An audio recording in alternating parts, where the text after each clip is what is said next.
Hello, everybody. Welcome back to Choices. I'm your host, Nick Kroll. Today, for round two, I have James Hobson with me here, owner of Spider Chalk. It's good to see you, man. How you been? Doing great, man. Always fun to be here. Yeah. So it's been a little while. James was on episode 32. We talked about kind of where he started with his company, why he started his company. So if you're interested in that, you can check that out. It's episode 32. But it's been a couple months since we talked last. So what's new? I'm sure you got a lot in the works. Yeah. So on the business side of things, the biggest change is chalk shortage. Chalk shortage is 98% of the chalk in the world comes from China and Taiwan, just overseas, because India does a little bit now. So India's kind of getting their feet wet, but nobody really buys stuff from India. It's 98% China and Taiwan.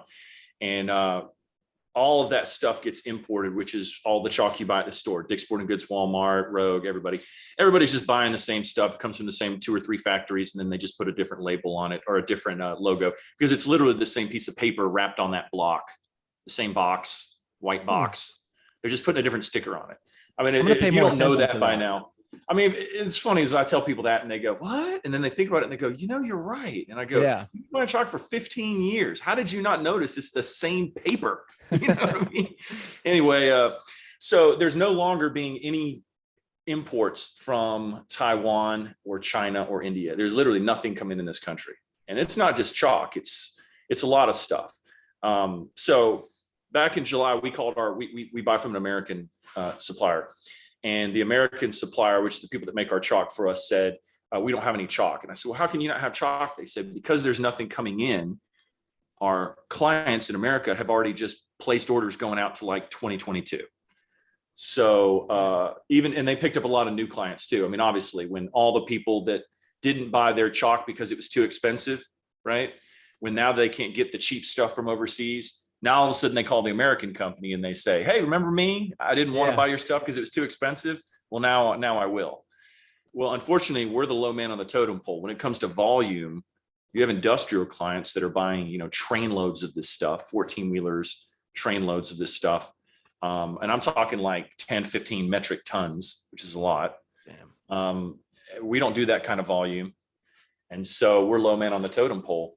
So we called them in, I guess it was the end of July, and we said, we need some chalk. They said, we don't have any. We've got orders going out to 2022. And I said, okay, well, what's the soonest you can get me some chalk? And they said, well, we could probably get you some first week of September.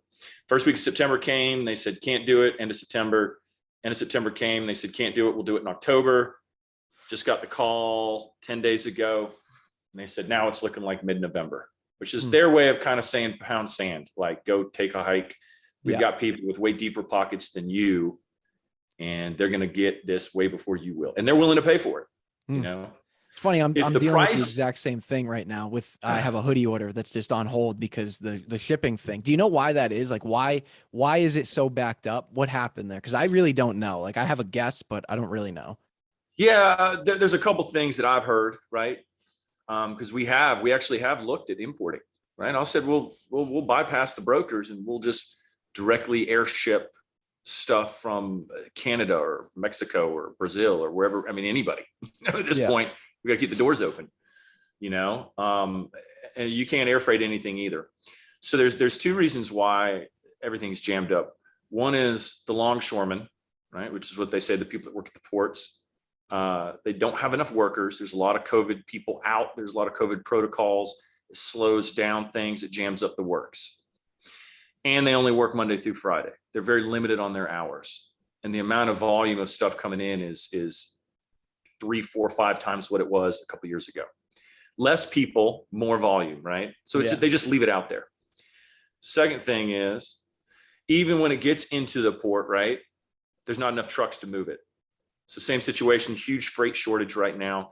There's nobody driving trucks. The ones that are, they're driving more hours now than they were 5 years ago, but they make less money per mile because of the new trucking rules where they make them rest every few hours. You drive for a certain number of hours, then you have mandatory rest periods. Some of my buddies' fathers, they're truck drivers. And they said 5 years ago, I was making 120 grand a year. And I was out on the road, 200 days a year. Now I'm out on the road 250 days a year and I'm making 92,000. Damn. Yeah. So more days on the road, more time away from the family, less money per mile. So truckers are just like, we're out of here. Like we'll just retire, So when we ship freight, same thing. We'll get promised a pickup on Monday and it's Thursday or Friday and they haven't even showed up. And they don't call you to say, hey, we're not going to be there. They just don't show up. Yeah. And you're just sitting there holding your bill of lading, hoping that they're going to show up. So that's the two reasons why ocean freight has happened how it is. So anyway, we're sitting on very little amounts of chalk. And so back in July, what we decided to do to keep the doors open is we just say no to any project that's too big and with lower margins. So someone calls me and says, we want 5,000 pounds of chalk and we can afford, this much per pound. I say, no, we just can't do it, And so when smaller projects come in that typically have larger margins, we go for those. Yeah. Right? And this certain projects, certain products have higher margins than others, some items. So we just go with the higher dollar items. We also raised our prices to try to, slow things down. Yeah. For every, if your hoodies are $20, you're going to sell a lot more than if they're $40. Right. Same with us. Yeah. Right. So that's what we did to slow things down. So you've got this chalk shortage. And then of course, the first thing that went through my mind was, what if this goes on for 12 months or 18 months, right? You've got to have kind of a backup plan in your mind. So we developed, we're looking at what I call chalk alternatives. Chalk alternatives are just things that you can use to help your grip without it being chalk, right? And one of the things that we found out about was this wax that you can put on things. It's like a sticky wax. And the more I read about it, the more I thought, well, this is a terrible idea. This stuff sounds horrible. Like, why would anybody use this stuff? But I said, we got to do it. Let's try it out. So I bought some of it, tried it out. We actually had a company make it for us. And then I tried it out. And me and my wife go out in the driveway to do a workout. And we both go, I don't know, this is pretty good. And then now we use it exclusively at our home gym. So we don't even use chalk anymore. So it's just a wax. So I guess, could you break that down a little bit more? Yeah, it's super simple. It actually is very similar to liquid chalk. Liquid chalk, every liquid chalk has basically 4 ingredients. We talked about that last time. Yep. And then if you want to make really good liquid chalk, you just have to know a couple additional items you can add to it. And you have to know ratios and you have to know order of addition. So it's the same thing with this wax. Grip wax is just wax and rosin. That's all it is. You're taking something sticky like a glue and you're putting it in a wax. And then now when you rub the wax onto something, you've got wax, which is still sticky, right? Yeah. But yes and no, because there's also an infinite amount of ways to improve that. If you have wax sitting around, you can take a candle in your house, Nick, and you can melt down a candle and then you can throw a little bit of glue in there, some sticky rosin.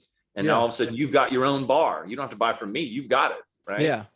But we're not melting down candle wax and right. You're making a much more complex formula. Right.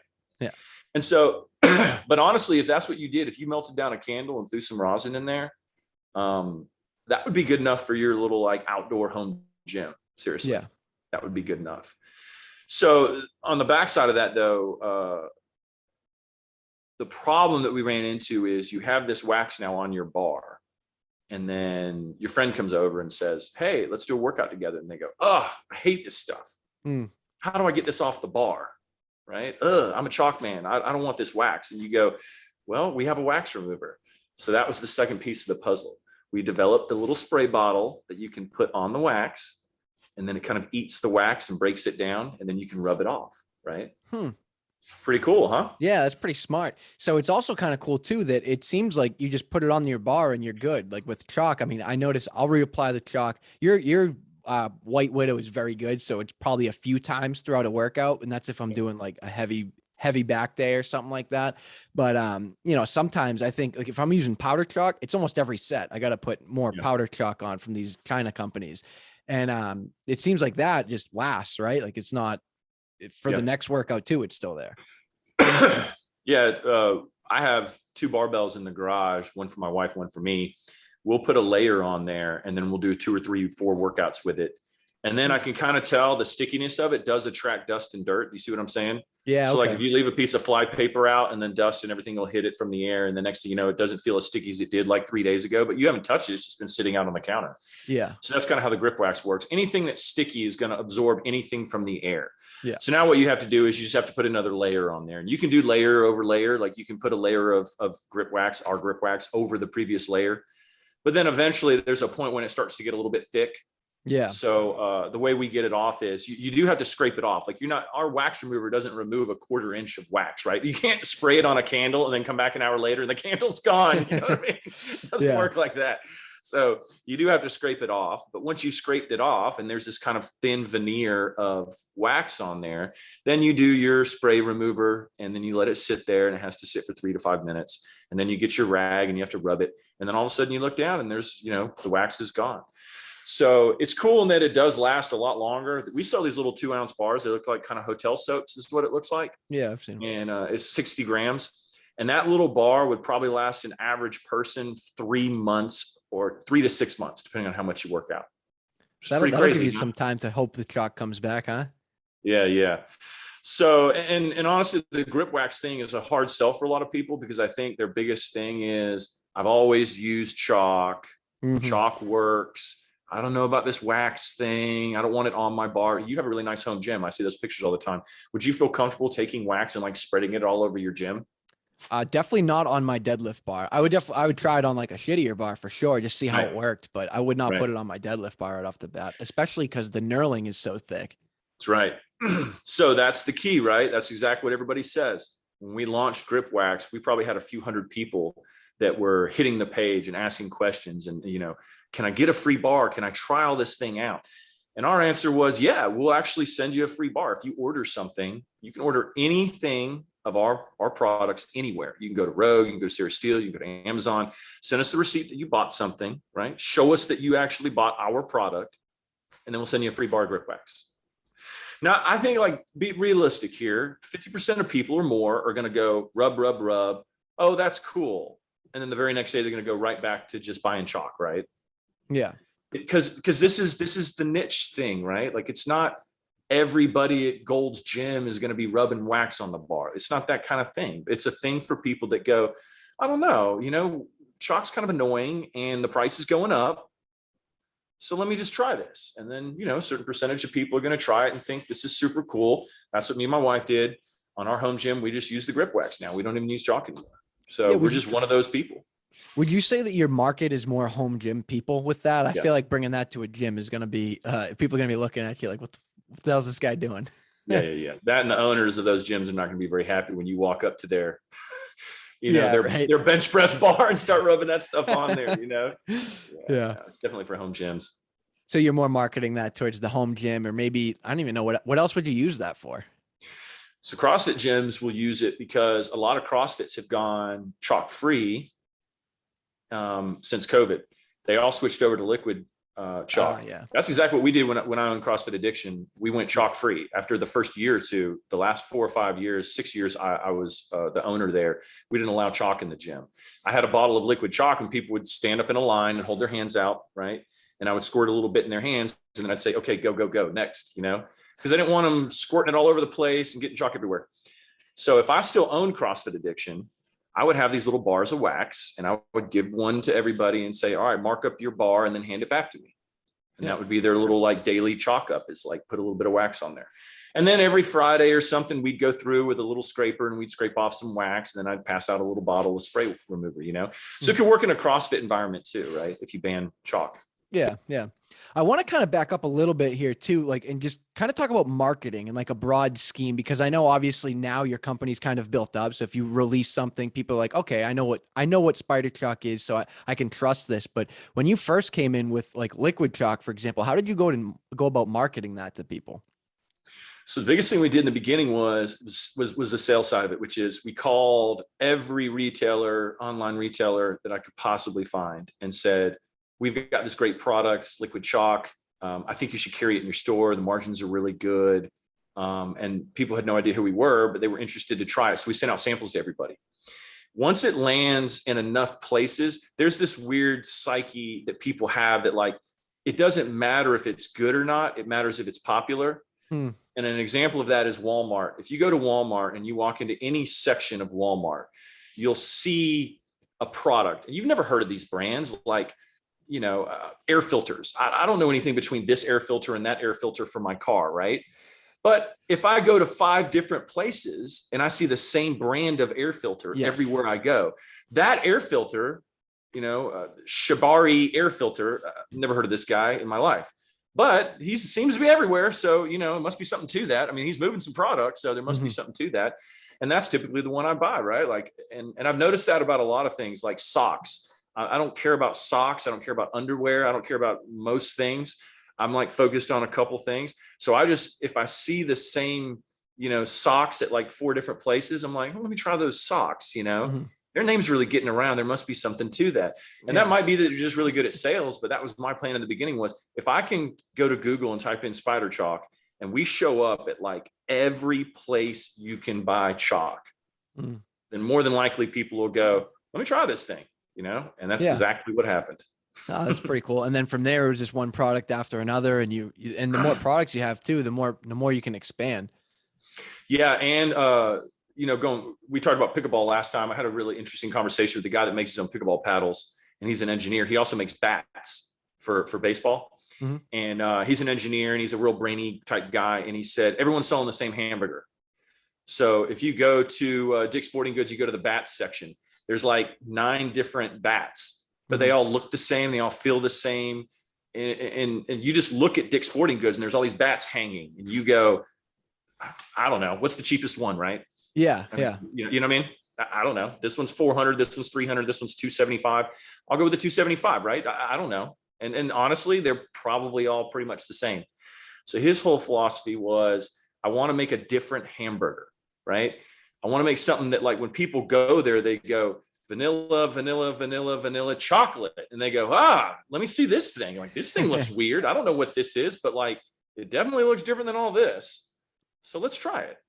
And it worked really well for him. And I've always had that same philosophy, which is I want to make something that is clearly and distinctly and noticeably different than everyone else. And when we first came out, it was all these like kind of white bottle, because all the chalk's made in China. So it was the same bottle, the same cap, and a little bit different label. And there was like 8 different chalk brands, and they had literally the same bottle, the same white bottle with the same white cap, and just a little bit different label. But even the label was the same. It was the same size, same dimensions. You know what I mean? Yeah. And then we came out and I was like, no. We got to get a different bottle. We got to get a different label. We got a different cap. Everything we did looks different. And then on the backside of that, if you go to Amazon and you look at our stuff, we do what's called A+ content, which is it has the little bullet points at the top. But then when you scroll down, it's all this like website about all the unique talking points about why we do this and how we get our ingredients and the benefits of it. I mean, it just pounds you in the face. Like, why would you be stupid enough to buy anybody else's chalk? Yeah. When you can clearly see we have the best product ever made and will ever be made. And that's the case that we make on every product listing that we have on Amazon. And we sell a lot. So unless you're just trying to save $5 or $6, you almost always go with our stuff. Yeah, you get what you pay for. I'm a big believer in that. There's certain things where I'll use your socks example. I don't care about socks. I could care less what I wear. But when it comes to something I care about, like equipment for my gym or guns, I'm going to buy probably one of the more expensive things I can because it's going to last me. It's something I care about, something I'm into. So I'm a big believer in that. And then you also allow like wholesale, right? So if I wanted to buy RN Fitness chalk, you would do that for me as well, right? Yes. Yeah. So we just call that private labeling. We do tons of private labeling. People call us and they say, hey, we've got our own brand. It's established. We have our own distribution. We have our own website. We have our own distributors, right? So they have people that they wholesale to, and they'll say, I want to order 10,000 units of this or this or this. And we'll say, yeah, and we'll get them their own bottle. We'll get them their own cap. We'll make the label for them. We'll shoot it in the Lightroom for them. So the goal of that is that if someone comes to me and says like, I'm living in an RV in the middle of the woods, can I buy chalk from you? I say, yep, I'll take care of everything. I'll get everything for you. We even ship it directly to Amazon FBA. So here's the other thing. A lot of the brands on Amazon right now actually come from us. How They're so? private labeled. It looks totally different because we buy a different bottle, we buy a different cap, we put a different label on it, but it's actually our product that we made. It's under a different brand because it's private labeled. But these folks were already selling 700 to 1,000 units a month of whatever they were, the stuff from China they were ordering. They got their volumes up, and then they said, well, can you make something for us? And I said, yeah, if you're doing that kind of volume, absolutely. So not only are we selling Spider Chalk on all these different places, including Amazon, we're also selling Spider Chalk under other people's names on places like Amazon. And I think that's genius business right there, because so the way I buy my hoodie and stuff like that is I buy from a kid who also had his own brand, but he was on my podcast a while ago. I don't remember what number, but his name's Mike Smith, if whoever listening wants to listen to that episode.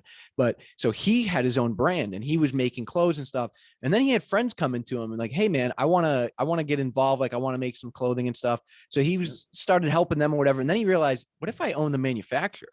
Like what if my company was manufacturing and then everybody's brand is my brand, quote. I mean, it's coming from the same place, but now he has so many clients and they're doing really, really well. And it's because he's not just trying to sell his brand. He's helping other people sell their brand by using his brand. If that makes any sense. Like it does.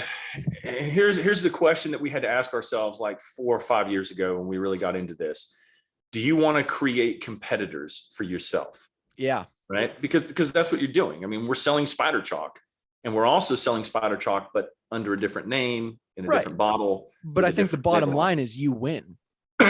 We're winning because what we're doing is we're taking market share away from the big boys. It doesn't matter if their label's on it or my label's on it. We still make money. We're still making actually the same amount of money. We don't lower our prices for private label. We charge the same amount for private label as we do for Spider Chalk. We get the same margin across the board.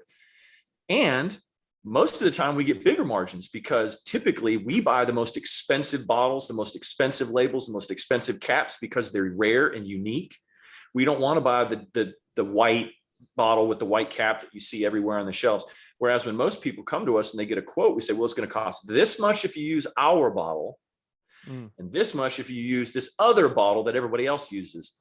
9 times out of 10, they say, just give me the generic bottle, the cheap one, because I'm going to save like 25 cents or whatever.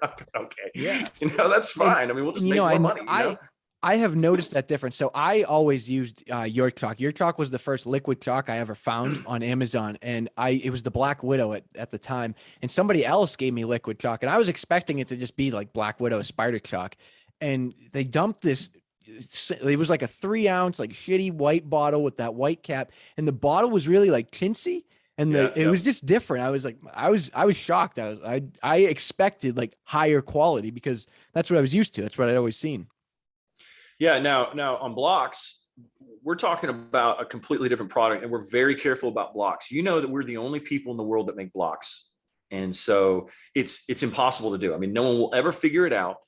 And blocks is the number one seller. It outsells liquid 10-1. I mean, people just love blocks. Every weight room in the country, every high school in the country, every gym in the country, every powerlifting, every gymnastics facility, the amount of blocks that gets moved in this country is staggering. It would blow your mind if you knew how much block chalk is sold in America. And then we're not talking about Canada, Mexico, Brazil, Argentina, Europe, UK, Australia. We're talking about America. I mean, I could hire 100 people who made chalk around the clock, 24 hours a day. We'd never meet the demand of America alone, let alone the rest of the world. So that's why I got into blocks. Now, block chalk, on the other hand, is we don't private label other people's block chalk. We just don't do it. And that's because it's too unique, it's too special, and it's too difficult. I don't want to create a bunch of people's chalk blocks and try to make it different than ours. You know what I mean? If it looks exactly the same and it has the same box and everything, then people will pretty much know. Even if it doesn't have the same box, even if it's a completely different box, our chalk is so dense. It's the difference between a bicycle and a Ferrari. It's not like a bicycle and a motorcycle. It's a bicycle and a Ferrari. I can attest to that. I didn't have your block chalk at first. I had just China stuff. And when I had yours, it was a significant difference. It wasn't like when I put it on my hands, it didn't just poof and disappear. Right. Like I noticed I'll grab like a bucket full of that, like, what's it? Primo chalk in the 5-gallon bucket. It's terrible. You put your hand in and you do that and it just goes everywhere. And you take the block, you rub it on your hand. It doesn't really fall apart like that. Yeah, it's interesting. A chalk company a while back asked us, can you do some prototypes for us with blocks? And we compressed their chalk. So they had to send us their own chalk and we compressed it. And they got it and they said, oh, we hate this. We hate this. It's too dense. It's too dense. It won't rub off on the hand. And what's funny about that is I think there's this there's this group of people that kind of want that loose, powdery, like King James, LeBron James, like, you know, every time they visit the chalk bucket, they want to like breathe in that white powder. And we never even, and this was back when we first got started and we didn't end up doing anything with them because they just like, oh, it's too hard. And like, oh, it won't rub off enough. And I've told you in the last meeting, we've gotten bad reviews from people who said like, I don't want to have to rub the chalk into my hand to get this really thick layer of chalk. I get that. The funny thing about that is the more chalk you put on your hand, the fatter the layer of chalk, the less grip you have. You want a thin layer, right? Because it's a drying agent. It increases friction. If you put too much on your hand, it actually decreases friction, right? It makes you slip off the bar. So that, you know, and this is where like, when you get into this kind of stuff, people say like, well, I don't like this about it. And I don't like that about it. Now you can spend a lot of hours going, well, let me help you understand why we do. And then you just go, you know? Yeah. I mean, someone else will buy it. Give it to your buddy, you know, give it to someone else in the gym, you know, give it to your neighbor if you got a home gym. He'll love it. Trust me, you know? Yeah. I definitely like it too. I like that more dense, harder, like it's not going everywhere. It feels different too in the hand. I don't know. It just, like you said, I guess there's maybe more grip because when you use that loose stuff, it just falls off and then you're putting in more, and your whole hand's completely white by the end of it. Yeah. So typically when that happens, it just means it's an ultra low grade of chalk. So the stuff that we buy from America is excruciatingly expensive and the price just doubled from February to now. So, and that's good for them. I mean, this is capitalism, right? Like when everyone in the whole country is buying from one person in the United States, they can charge whatever they want. You know what I mean? You can charge $100 a pound. Like, you know, you don't like it, don't pay for it, you know? Yeah. So good for them. Unfortunately, we get screwed in the process, but the lower grade stuff, which is what you get from overseas. And I'm talking about, there is no other chalk that's even close to the chalk that we get. That stuff is a lower grade. And typically the lower the grade of chalk, the faster it rubs off on your hand. I mean, there has to be a difference between expensive chalk, high grade chalk, and low grade chalk. And the difference is it just immediately rubs off on your hand. That's what you're paying for, is you're paying for like the sticking power and the drying ability of the chalk. So yeah, I mean, what you're doing when you're doing that is you're just seeing how much that chalk costs. You know, you get, you know, you can rub a bunch of different types of chalk on your hands. Whichever one rubs off the fastest is the cheapest. You know? Yeah, that's a really good point. So with all these delays and shipping and stuff, I imagine it's a little bit slower business wise. I know you came out with the wax. Like, is there anything else you've been doing to kind of keep up with it? Yeah. So we had one other product that we released and it's called Spider Grip. And I came up with Spider Grip years and years and years ago. And I was really excited about it because I love playing sports and it's a sports grip. It's not for working out. It's specifically for sports, for hockey, tennis, pickleball, football, and basketball. And it's to keep your hands sticky while you play sports. You're on the basketball court, someone throws a really hard pass at you, you get that nice sticky feel on your hands. Even if your hands sweat a little bit, you get that good feel of like stickiness, right? So I grew up playing hockey, and I think I've seen something like what you're talking about. You rub it on the stick and it just helps your gloves not slide down every time you go to pass or you take a shot. Is that kind of the same thing there? Yeah. So Spider Grip's a liquid and you put it on your hands. You can put it on your gloves too. You can also put it on receiver's gloves for football. Your wide receiver. Things are already like glue. Yeah. And they start to wear out. And for unfortunately, for a lot of middle schoolers and high schoolers who come from kind of middle class or lower middle class families, mom and dad go, you get one pair of receiver's gloves at the beginning of the season, which is typically in July or August, right? When they're doing two-a-days. And that lasts you until the playoffs in the middle of December, right? Yeah. And then next year, they'll buy you another pair. So come September, October, those receivers gloves have typically worn down pretty good and they're starting to get slick.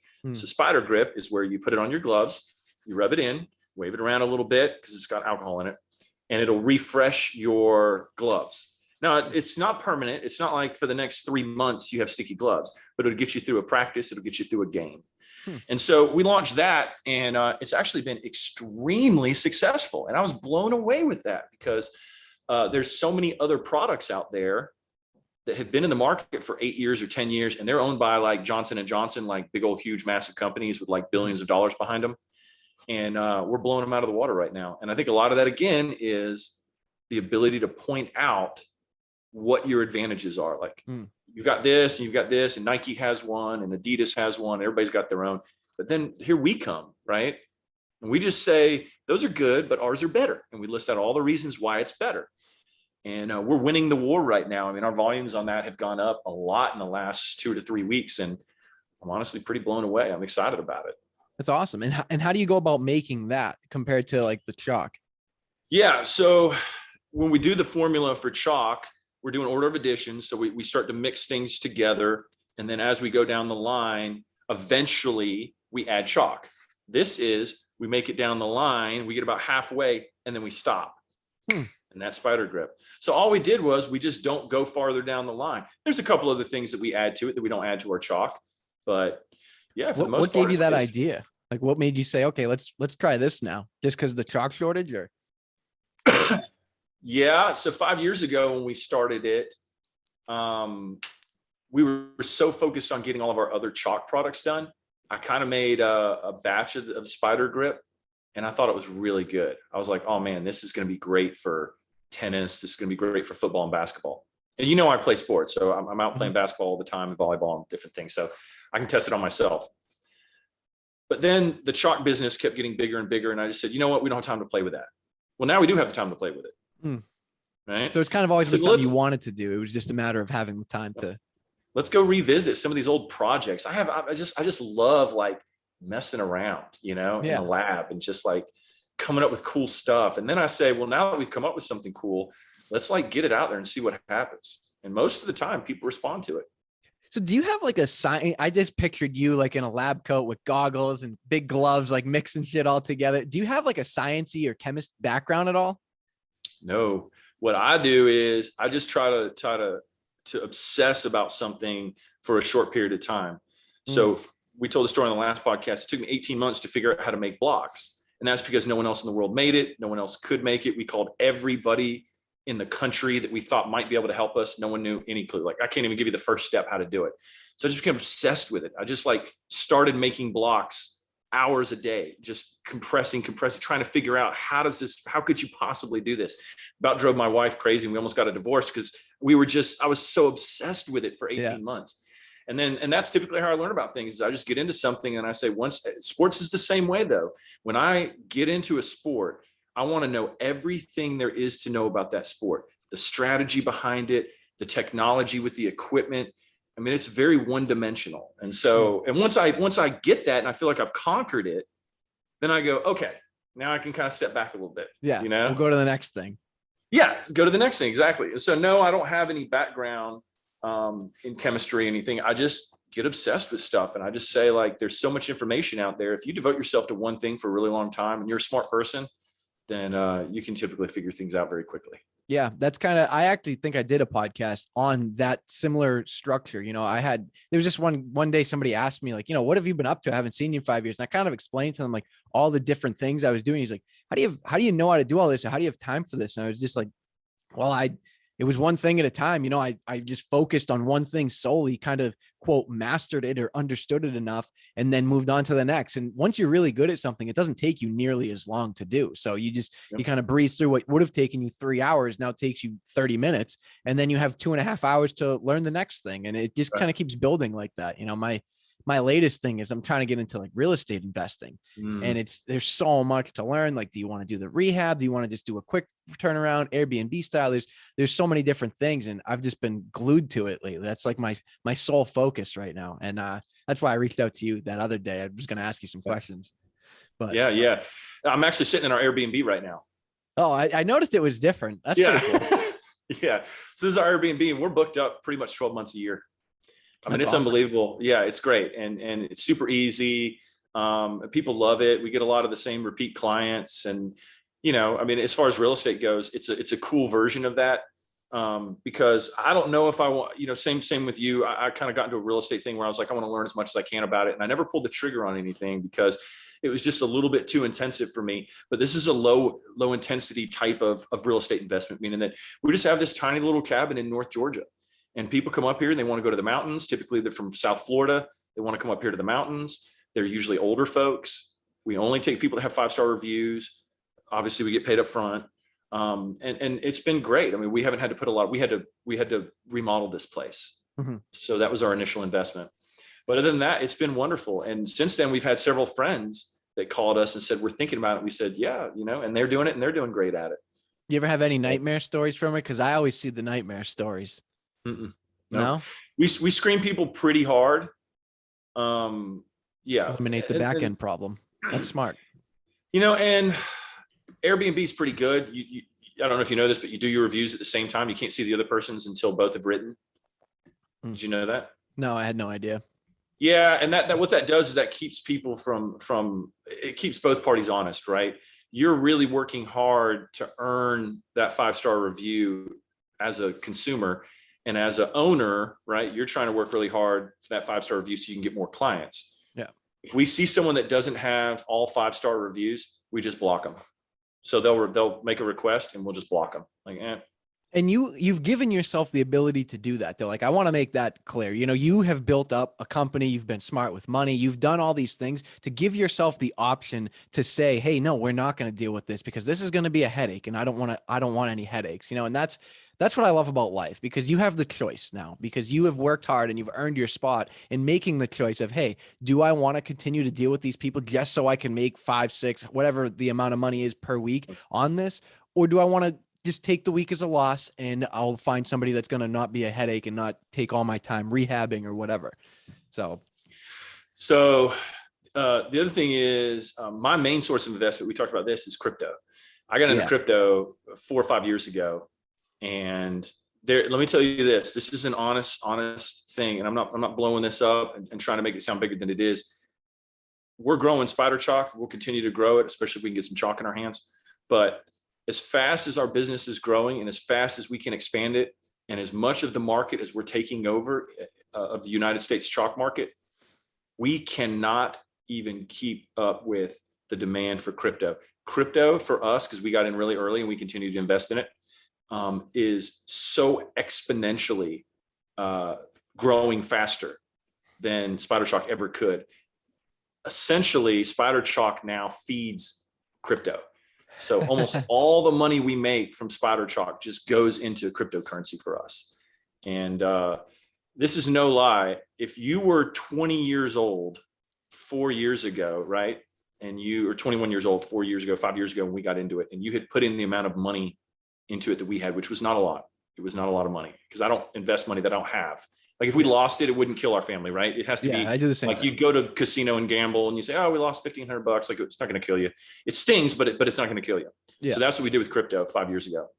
If you'd been 21 years old and you'd put the same amount of money into crypto that we did 5 years ago, you'd be retired right now.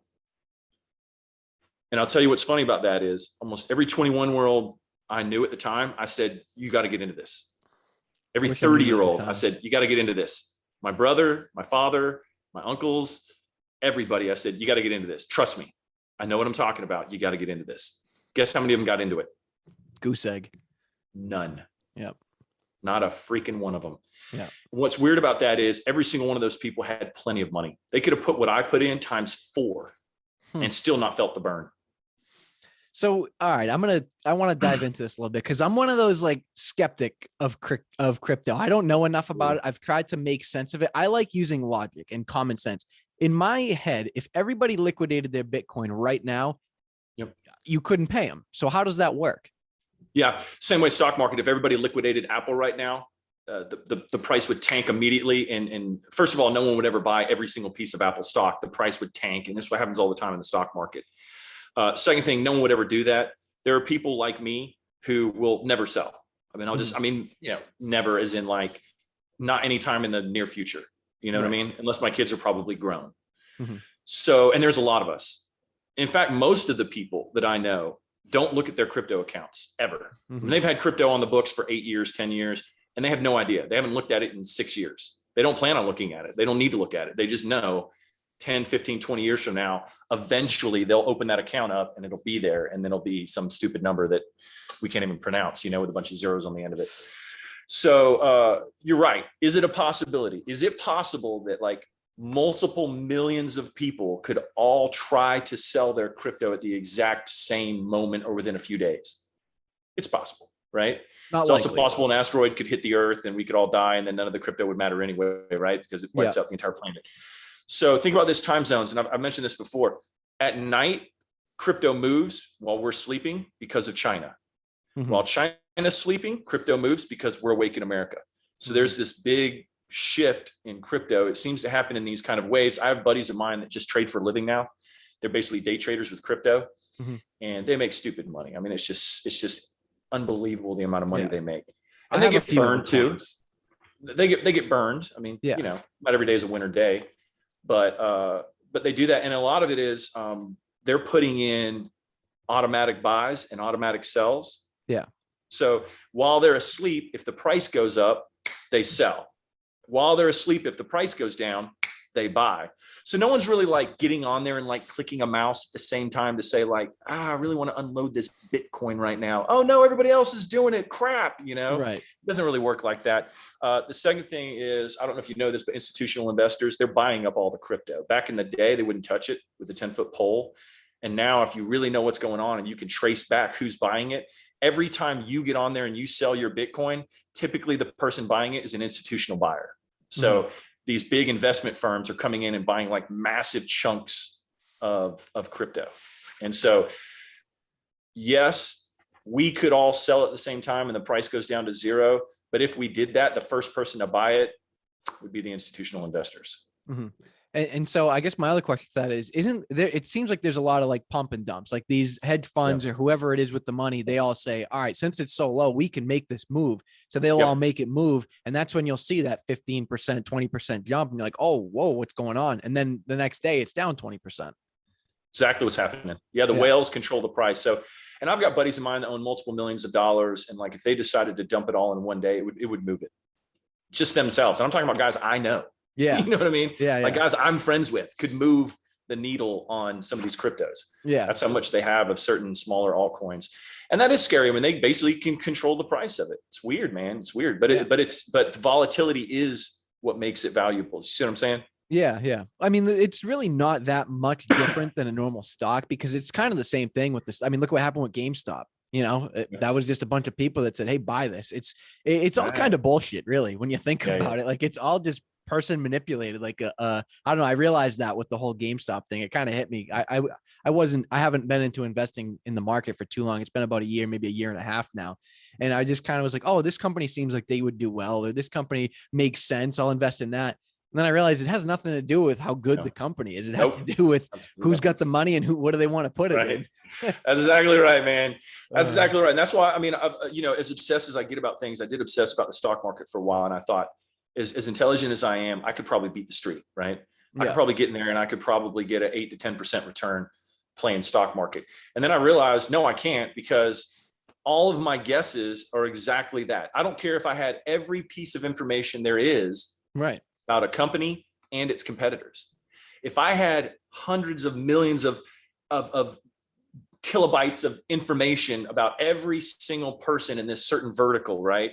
And I said, I know what's going to happen and I'm buying it. And then 2 days later it sinks. Someone goes, oh yeah, this guy in New York decided he wanted to do whatever. And then you just go, crap. Yeah. I mean, all the information doesn't really matter, does it? Right. Yeah. It kind of blew my mind. So here's why I got into crypto. And this is the last thing I'll say about it, because most people get bored when you talk about it.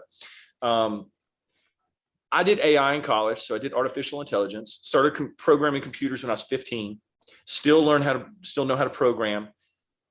When I heard the value proposition of cryptocurrency 7 years ago, the first thing I thought was, that's it. This is it. This is the internet. If you'd heard about the internet in like 1985, most people would have been like, that sounds like the dumbest thing I've ever heard. Yeah. And then in 1995, when you had your little AOL disk and it was like, and you're trying to connect to a 33.6 modem, then all of a sudden the light bulb comes on. You go, wait a second, I communicate with anybody in the world instantaneously. This is nuts. And that's where crypto was like 7 years ago. I heard about it and I just said, that's it. Like I heard a quote one time that said, if you ever talk about crypto in a room full of people, the smartest people in the room have already been into it for 7 years. And that's been true in my estimation. Like when I'm in a room and someone says something Bitcoin, there's like 4 or 5 little nerdy rich guys that all go, oh yeah, I got into that in 2015. And I go, yep. Yeah. Yep. Yeah. They all saw it in the beginning. Right. Yeah. It's crazy. I never heard about it until probably a year ago now. And I played with it a little bit. I still have some money in it. It's just one of those, I'm just going to leave it there and see what happens. But yeah, I don't know. I realized that it was all kind of not a scam, but it was all just kind of market manipulation, and it can be whatever you want it to be. But compound interest is still the 8th wonder of the world, in my opinion. That's right. That's right. So before we got going here, you kind of mentioned you were talking, you're doing volleyball coaching now. I want to just talk about that a little bit. I know you've always been active, always into sports. Like what made you decide, like, hey, I'm gonna go do this? So I love coaching. I coached middle school football, coached youth basketball, coached youth soccer. We were the #1 team last year. Our soccer team was. And I just love coaching. You know, I just love it. Mostly because I like to be a student of the game. So I like to understand everything there is to know about something. You know, I was a CrossFit coach for a long time, so it's a little bit in my blood. And got the opportunity to coach volleyball. I played volleyball since I was 12 years old, outdoor, not indoor. We don't have indoor men's basketball in the South. We do football, baseball, basketball. But up north, indoor men's volleyball is really big. They asked me if I could coach the college women's volleyball team. And I said, yeah, you know, I'd love to do it. So got involved with that. And let me tell you, it has been a very interesting experience. One of the most interesting experiences of my life, because I think I went in with these ideas of what it was going to be like. And it's the polar opposite of that. And I'm not usually wrong, man. Yeah. I'll be honest. I'm not usually wrong about things, but I was dead wrong about this. It's funny. So I listened to a guy's named Dr. John Deloney. He's got his own mental health podcast. And he always says, like, you know, people will have a kid or they'll go and start a family. And you always have this picture in your mind of what you want it to look like. And then you get there and it's not that. And he just says, you know, take that picture and just crumple it up, because it's just, right. You know, don't be upset, because it could be even better than what you pictured. Is that the case? Is it better than what you pictured? No, it's not. It's quite the opposite. So my buddy that I grew up with, we went to high school and college together. He's a doctor now. He's a surgeon.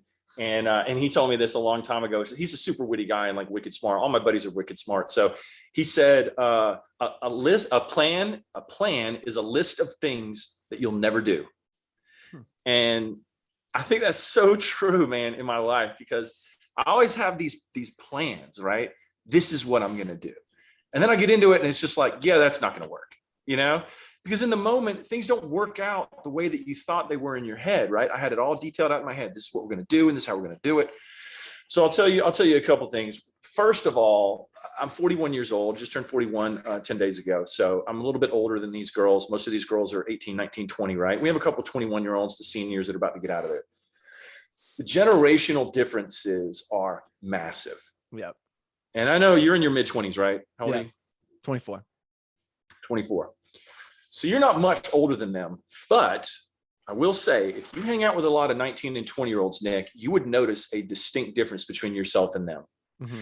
What we're doing is we're talking about the general public, right? Yeah. The general public. You go to Walmart, you go to the local high school, you hang out with some people. That's the general public. Mm. This is the general public. Now, they're college athletes, right? But they're just normal people. These aren't D1, you know, being recruited from all over the country to come in and flown all over the place and all this. This is just a small college in North Georgia, right? Yeah. But my viewpoint is that these people were going to be disciplined. They were going to be hungry. They were going to be dedicated. I was going to come in and they were going to be like, Coach, let me tell you what we've already been doing in the off season, right?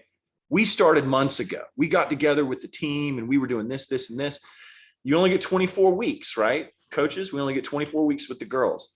Day one, I show up and I said, what have you guys been doing? Nothing. What? Drinking. Did you play volleyball? No.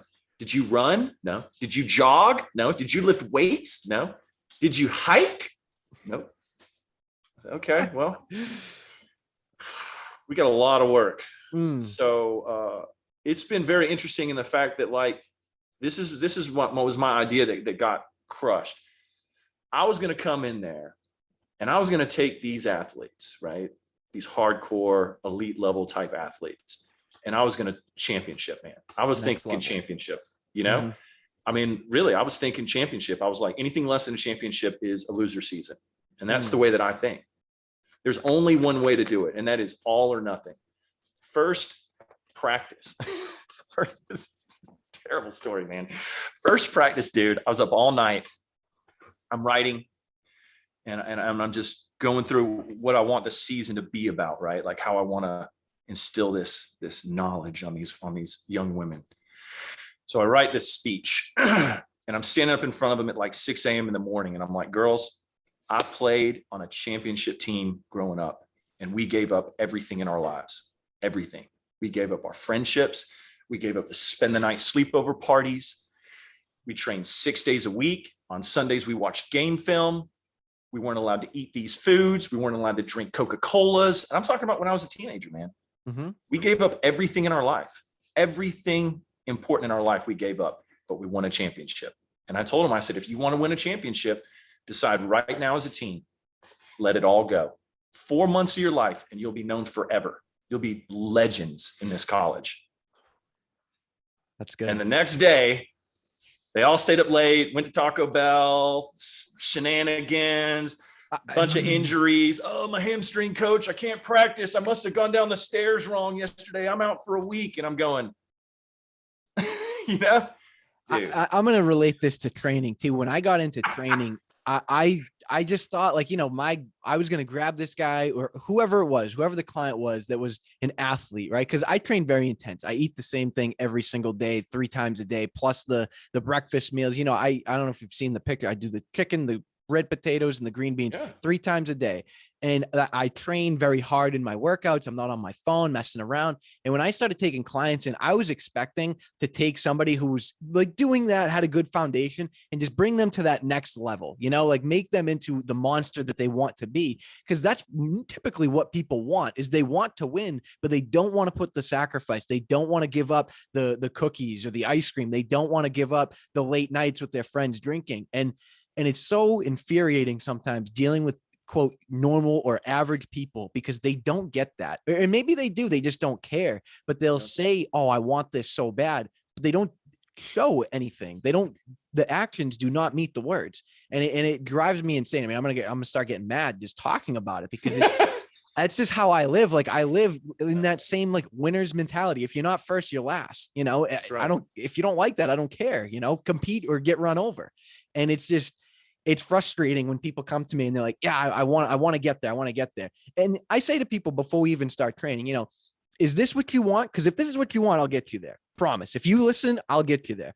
But then I say, if that's not what you want and you just want to exercise, let me know. Because I'm going to treat you a lot differently than I would treat somebody else like that. Like, obviously, ideally, I would love to be that guy to take these people to the next level, but not everybody wants that. And I actually just started, quote, contract training at a gym. And I've known the owner for years. And that was something he said to me. He goes, listen, you got to understand, people are not going to be like you when they're walking in here. And he's right. You know, and it's something that I have to realize too, but it's just very frustrating sometimes. I mean, I'm sure you deal with the same thing, the same frustration. I do. And you have to separate the women and the personalities from the athlete. These are good girls. Mm-hmm. They're good girls. They're fun. They're smart. They're very sweet. They're going to make great moms. They're going to be good wives. They're great sisters. They're good daughters. They love their friends. They love their family, you know? So, and that's where like, I have to check myself is I have to say, okay, you know, I'm not mad at you for being a bad person. Right. I'm upset because I feel like there's so much more out of life that we're just not taking advantage of. And they know how I live my life. They know I'm on carnivore diet. They know that I train every day. They know that I play sports all the time. They know that I don't drink alcohol. I don't drink caffeine. I don't take medicines, all of these things that I've just disciplined myself. And it's always been challenging for me to be around people that aren't like that. It's very frustrating. I've always lived a very isolated life. I have this group of friends that I hang out with that I've been friends with for a very long time.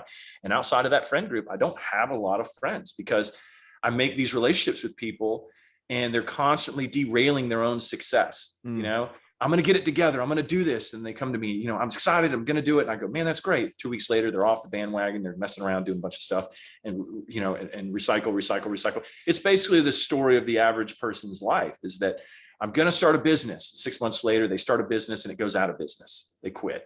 Or they don't even get to that point. Yeah, and most of them don't even get to that point. You know what I mean? So it's been really interesting. I think like I've heard coaching, this said about coaching is that like you actually learn more about yourself in the process. And I think that's true in this scenario in that I've learned it shed a lot of light on myself as a coach, what kind of coach I am, what kind of person I am, being able to compartmentalize, you know, and say like, we're losers on the court, but we're actually winners in life. Like we're good people and losing isn't necessarily the end of the world. It's, are you going to be a good mother? Are you going to be a good wife? You know, ultimately in the grand scheme of things, that does matter a lot. It does. Right. More than if you can just spike a volleyball and win some games. So I've had to put that in perspective and separate that out. And that's it's been challenging, you know, because I'm a line in the sand guy. Yeah. You're either here or you're not. Right. And most people don't come over to the group, you know, it's a small group. And I would agree with what you said to an extent, though, because if you do have that discipline in your sports, you're going to have that discipline in being a mother, because there's going to be times when you're a mother or a father that you can't go out with your buddies because you got to help your kids or you got to teach your kids, you know. And I feel like some of the frustration, especially for me, at least with clients and stuff, is I believe in them more than they believe in themselves. You know, I've just seen myself come up from really nothing. I mean, I'm not going to say that we were starving or that we struggled as a family when I was a kid. We didn't, but I didn't have like luxury things. I didn't have like a golden ticket, you know, and just seeing like the kind of the lower middle class as a kid. And now like to where we are now, my wife and I, because she had a hard upbringing too. And it's just seeing that difference that you aren't capped, you know, you can do or be whatever you want to be in this world. And people, you say that to somebody and they just don't believe it. And it's infuriating sometimes.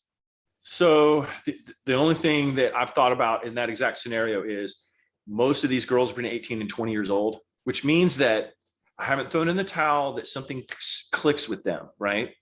At 22, 23, 24, and says, you know what? Like, I remember this old coach that just was constantly talking about like discipline and like, you know, sacrifice. And now they're 25 years old and they go, you know, maybe now's the time. You know what I mean? There's a lot of people that kind of screw around for a while and they don't take anything seriously and they don't have any discipline. And then something happens in their life, you know, and then all of a sudden they engage and they get that discipline. So I'm not giving up on them. And that's the thing is like, I do have to remember that most of these girls are right out of high school and they didn't have that discipline from their parents. Obviously they didn't get that discipline from their coaches.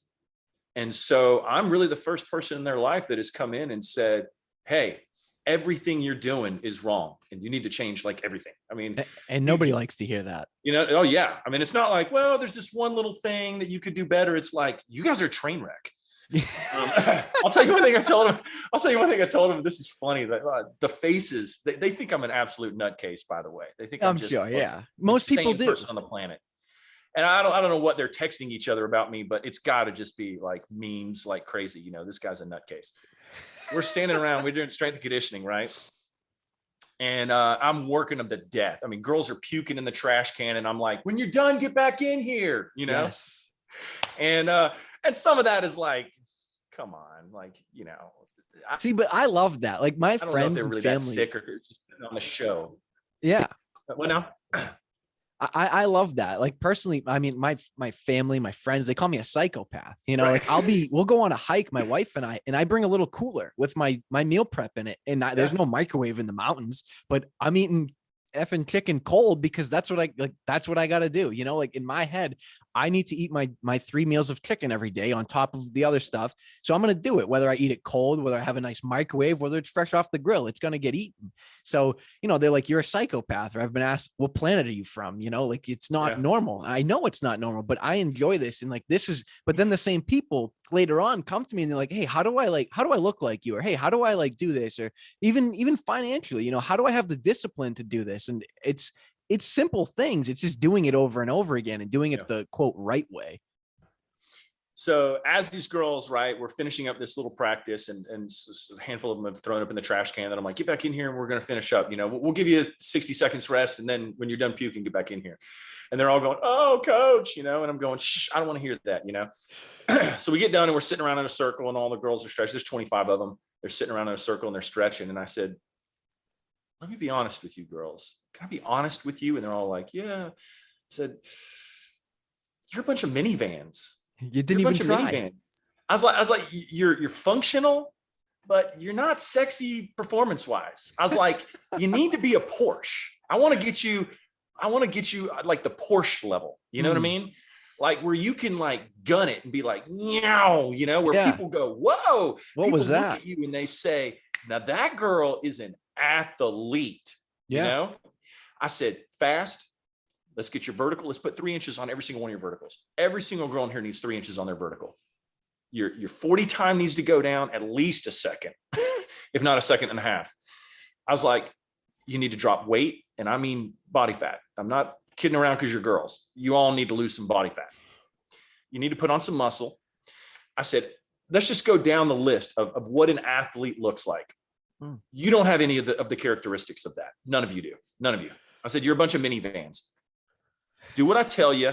We'll get you the Porsche status, right? I want you to be a Porsche. I want you to feel like a Porsche. You know what I mean?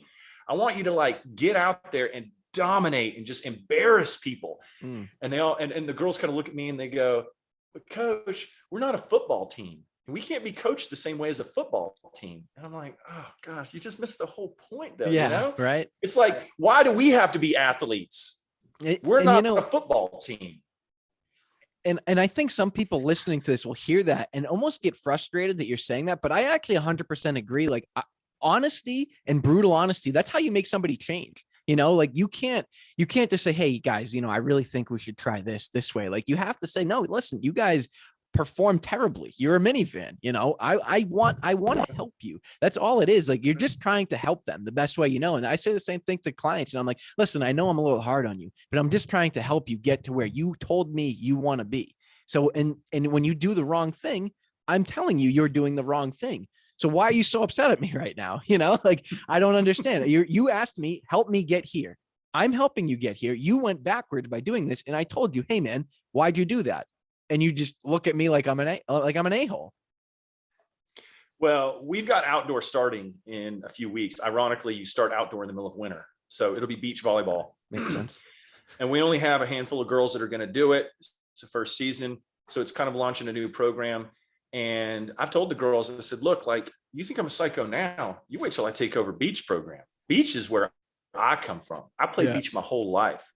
And like the psycho gets ramped up to 10. I was like, so if you can't handle me now, you just wait another 30 days. When I get my hands on you girls in 30 days, you all are in trouble because like, you think this is hardcore. You have no idea just how hardcore it can get. And I've told them, I said, if you want to see what hardcore looks like, go to YouTube and type in LSU beach volleyball, type in USC beach volleyball.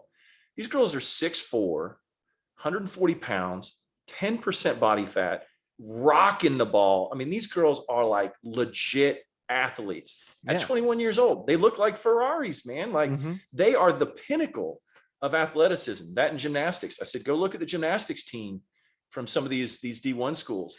These girls train 7 days a week from the time they're 6, 7 years old. They don't get us. There's no off season in gymnastics. Yeah. And they punish their bodies. They break their ankles, roll their knee, throw out their hip, hurt their shoulder. Coach goes, put a bag of ice on it. We'll see you tomorrow at 6 a.m. Yeah. And they walk away. They're like, I don't want to hear your crap about your injuries. Yeah. If you can walk, you can do balance beam. Yeah. And that's where they draw the line, Yeah. I love it. And so we'll see what happens. I mean, I think a couple of them are kind of coming through, and they're saying like, okay, this guy's crazy, but maybe I should clean it up a little bit. Yeah. So nothing happens overnight. You know that. You have to give them like 6 months or a year to kind of like get used to it and say, all right, maybe I'll cut out the late night Taco Bell 3 a.m., and that's their first step, Yeah. And that's exactly what I try to do is I try to make it like a step-by-step thing. I'm sure you've heard diet, sleep, exercise. That's what you need. You don't need pills. You don't need supplements. You don't need this magic like plan. It's just diet, sleep, and exercise. How do we get you to do these three things consistently well? And I always say, exercise is typically what makes people want to start. So we'll start there. We'll start maybe seeing some changes, start a couple days a week, do that for a month, and then do 3 days a week, and then add in some healthy meals, and then add in the sleep. And it's just snowballs. And like you said, 6 months to a year later, you're doing it and you're doing it well. And now you're seeing the results you want to see. It's just those little setbacks. Friday night, people want to go drinking. Well, expect a piss poor performance the next week. It's, yeah, I could go on and on. So last thing I wanted to talk about was tell me about what's going on with you, because I want to know about what you got going on. Oh man. So obviously the training has been pretty big. I'm excited for that. That's something I've always kind of wanted to do. The clothing is fun. I enjoy it, but it's always been a means to an end for me. It's been one of those, that was how I wanted to build a brand, start a brand, get a message out there to people. And it's worked for that. But now I'm starting to get into hey, I'm going to be personal training. I want to see the life transformation. I want to see the difference that I can make in people. A t-shirt isn't going to change somebody's life. I mean, obviously there's a brand to it. It makes people feel like they're a part of something. The community is good, but doing the training is fun. I do it, out of the house. And I also go to a gym now. I just got a deal with a buddy who owns a gym. And, so I'll be training out of there as well. Started that last weekend. And I'm excited for that. And then obviously, trying to do the real estate thing, looking into that, been listening to the Bigger Pockets podcast a ton lately. And we actually had a property right on our road and they wanted like 180 for it. And I was telling my wife, we should make an offer. We should do something. She was like, no, we can't afford it. I was like, it doesn't have to be 180. I was like $100,000, Right. And she was like, I don't know. It sold for 95. Dude. Yeah. So she was like, all right, maybe next time we'll do something, but it's probably good. I believe, everything happens for a reason. Like, I don't think we're quote ready, but you're never ready, Yeah. So that's kind of my main focus right now, that and trying to get this back up too. Like I've really kind of slowed the podcast down. I really enjoy this, like this is a great way for you and I to connect, for me and every other guest that comes on. There's always a good story, always something to learn from somebody. So yeah, that and trying to enjoy life too, because it's so busy, it's hard you got to make time for family and the things you enjoy. For me, it's shooting and hanging out with my wife. So yeah, that's where I'm at. I'll tell you one thing I would like you to do though, is I'd like you to write a little 20, 30, 40 page ebook and kind of consolidate the knowledge that you've gotten from the different podcasts. Take a couple nuggets from each podcast and just write a paragraph, from each one, and then just make it into a little ebook. And this is why, because some of the things that I learned the best, or one of the ways I learned the best, is like when I hear people tell like little anecdotes, like this is what I did and this is what I learned from it. And I've always said, like, if I ever started a podcast, that was what I would do. I would record these long podcasts, these hour-long podcasts, and then I'd want to condense it down into like, here are some of the best, nuggets from it. And either make sound clips or do the book version of it, because I'm a reader, so I like to read. Mm-hmm. But and that stuff to me is like super valuable. I mean, as we chat about various things, like it's fun and it's entertaining if you're in the car for an hour. But if you really had to condense this whole talk down into like the 3 main bullet points and like the nuggets of knowledge, and then consolidate that off of each one. And I know it'd be very time consuming. Yeah. But I'm just saying, if you just pulled off one little statement off of each podcast, you went back through and did that would be a super cool little ebook, So I think you mentioned this to me off mic last time, and I thought about it. And what I want to do is I always end with that same question that it's coming up for you pretty soon here, but I want to just take that and just give people's answers and make a little book out of that as it grows. I think this is episode 39 or 40, something like that. So, once it maybe hits the 100 mark, something like that, kind of take that and just have a little 100-page book, maybe a picture from the podcast and with the quote, the question, the quote they said, and just a little blurb about it. And I think that would be really cool too, just because I hope that people are listening to try and grow. I hope I have this listed under the Apple Podcast as like, quote, self-help, kind of isn't it, but I hope people are listening to this to try and grow and try and learn. And I think having a book like that would be really beneficial for people to hear and read or whatever, however they want to see it. Yeah. I think I lost you for a second, but I'm back now. Oh, I got you. Yeah. Okay. Cool. But yeah, just to have that book, just to kind of take those things that people are saying and have that, I think that'd be really cool. Absolutely. And I'd be the first person to read that because I just love that kind of stuff. I like learning a little bit from a lot of different people. Yeah, I'm the same way. Yeah. I used to get kind of obsessed with a few certain people. And then I realized like, hey, this guy isn't everything, like I still am very big into Dave Ramsey, but as I kind of learned more about, the Grant Cardone guys or all these bigger pockets people, the real estate investing, like there's more than one way to build wealth and there's more than one way to work out. There's more than one way to do all these things. This person found the one way that works really well for them. So if I could take a little bit of that from everybody and see what works for me, that's what I tell people about exercise. I'm like, listen, I found the way that works for me and I know it'll work for you. Just like Dave Ramsey, he knows that his principles will work for you. However, if you have different goals or whatever, you have to adjust that plan. And with the exercise, I'm like, this will work for you, but there's other ways that you can do it too. It's you get there by trial and error unless you have a good coach. Right. All right. What's the last question? You got something loaded? Final question for you. I asked you this last time. You had a pretty good answer. We'll see if you have something different this time. Knowing what you know now, what would you tell yourself when you were 18, 20 years old? Okay. So in context of what I've gone through the last few months. Yeah. Right. So I'll answer it now a little bit different. When I was 18, I probably was pretty hardcore.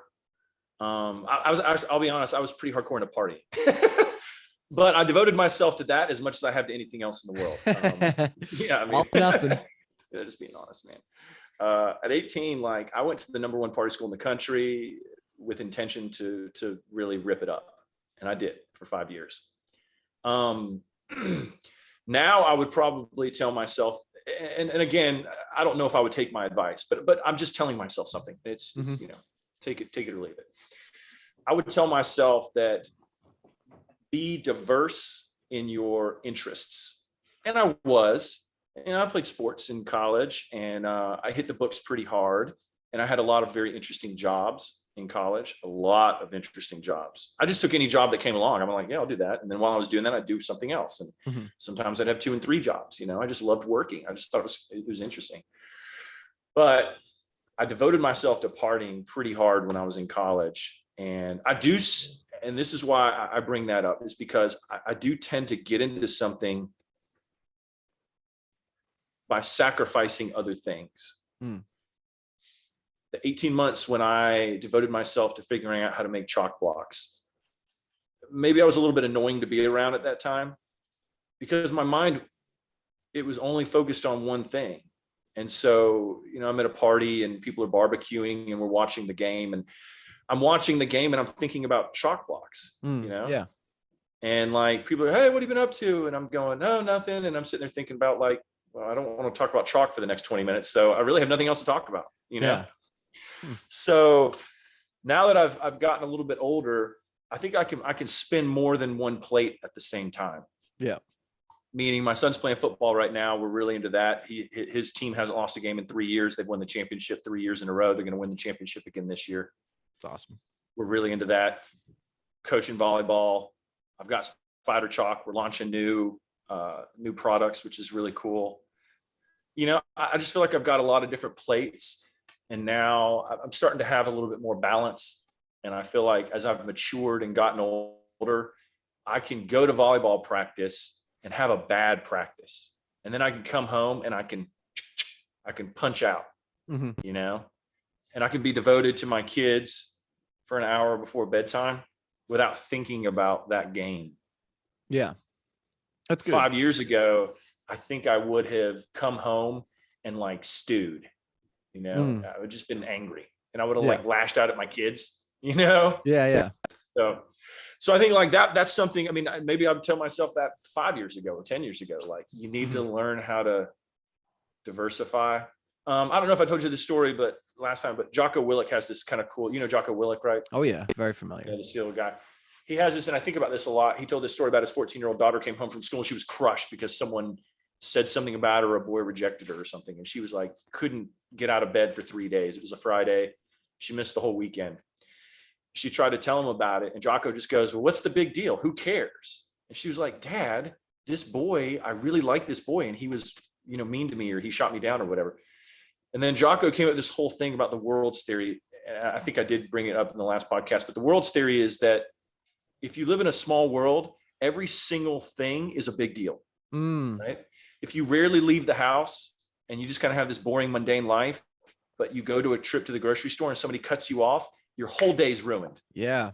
You know, because that's the only thing you did. You went to the grocery store and some guy cut you off and you just can't let it go. Yep.